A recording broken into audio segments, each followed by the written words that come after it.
নেতাজি সুভাষচন্দ্র বসু এই নামটা শুনলে মনের মধ্যে দেশপ্রেম একবারে জেগে ওঠে। কেননা নেতাজি সুভাষচন্দ্র বসু সেই প্রথম সারি দেশপ্রেমিকদের মধ্যে একবারে বিরল প্রতিভা সম্পন্ন ছিলেন। কেননা যিনি দেশের বাইরে গিয়ে আমাদের দেশ থেকে ব্রিটিশদের উৎখাত করার জন্য একটা আর্মি গঠন করেছিলেন। নেতাজি এমন একজন ব্যক্তি ছিলেন যিনি সিভিল সার্ভিস এক্সামে ফোর্থ হয়েছিলেন, তা সত্ত্বেও উনি ব্রিটিশদের আন্ডারে কাজ করবেন না ভেবে কাজই নেননি। ভাবুন, যেখানে আমরা মাধ্যমিকে এত ফেল পাই, এইচএসে এত ফেল পাই, উনি সারা ভারতের মধ্যে যেখানে সিভিল সার্ভিস এক্সাম হয়েছিল সেখানে হয়েছিলেন চতুর্থ। কত বড় দেশপ্রেমিক না হলে এত ত্যাগ করা যায়? কত বড় সাহসী না হলে দেশের বাইরে গিয়ে দেশ থেকে ইংরেজদের উৎখাত করার জন্য একটা আর্মি গঠন করা সম্ভব? কত বড় প্রতিভাবান ছিলেন একবার ভাবুন।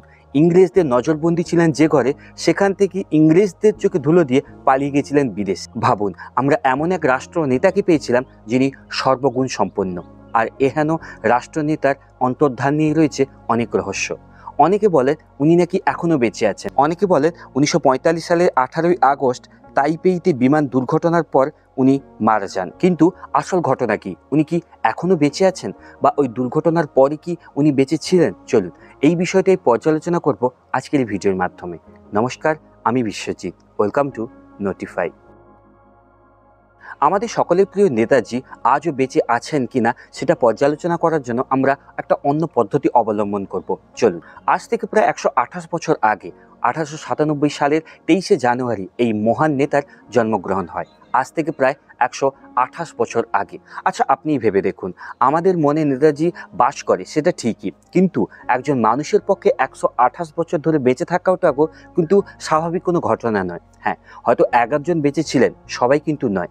একটা সমীক্ষা বলছে যে 2018 সালে যে সমীক্ষাটা হয়েছিল, সেই সমীক্ষা অনুযায়ী ভারতীয় পুরুষদের গড় আয়ু হচ্ছে 70 বছর। মানে বুঝতে পারছেন, 70 বছরের আশেপাশে কিন্তু ভারতীয় পুরুষরা মারা যান। আমরা সবাই নেতাজিকে প্রচণ্ড ভালোবাসি, মনে মনে রাষ্ট্র নেতা হিসাবে কিন্তু এখনও মনে করি। এখনও যখন কোনো দুর্নীতি হয় আমরা মনে করি যদি নেতাজি বেঁচে থাকতেন তাহলে এই দুর্নীতি হতোই না, উনি এই ধরনের রাষ্ট্রনেতা ছিলেন। এবং তার ফলে এই ধারণা আমাদের মনে বদ্ধমূল হয়ে গেছে যে নেতাজি এখনও বোধহয় অমর হয়ে আছেন। হ্যাঁ, ওনার ধারণা অমর হয়ে আছে, কিন্তু সত্যি কথা বলতে 128 বছর ধরে কোনো মানুষের স্বাভাবিকভাবে বেঁচে থাকা সম্ভব নয়। তাই আমাদের মেনে নিতে হবে যে উনি মারা গেছেন। তবে এই দ্বন্দ্ব রয়েছে, উনি ওই পার্টিকুলার দুর্ঘটনাতে মরেছেন কিংবা তার পরে মরেছেন, এটা নিয়ে দ্বন্দ্ব এখনও রয়েছে।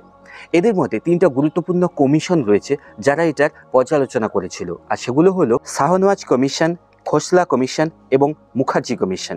এদের মধ্যে প্রথম দুটো কমিশন মনে করেছিলেন যে এই দুর্ঘটনাতেই কিন্তু নেতাজির প্রাণ যায়, কিন্তু মুখার্জি কমিশন বলে ওই ঘটনার পরেও নাকি নেতাজি ভারতে এসেছিলেন, যাকে অনেকে গুমনামি বাবা নামে চেনে। আচ্ছা, আমরা তো এমনটা মনেই করি যে ভগবান সব জায়গাতেই বিরাজমান, সেক্ষেত্রে নেতাজি কেন নয়?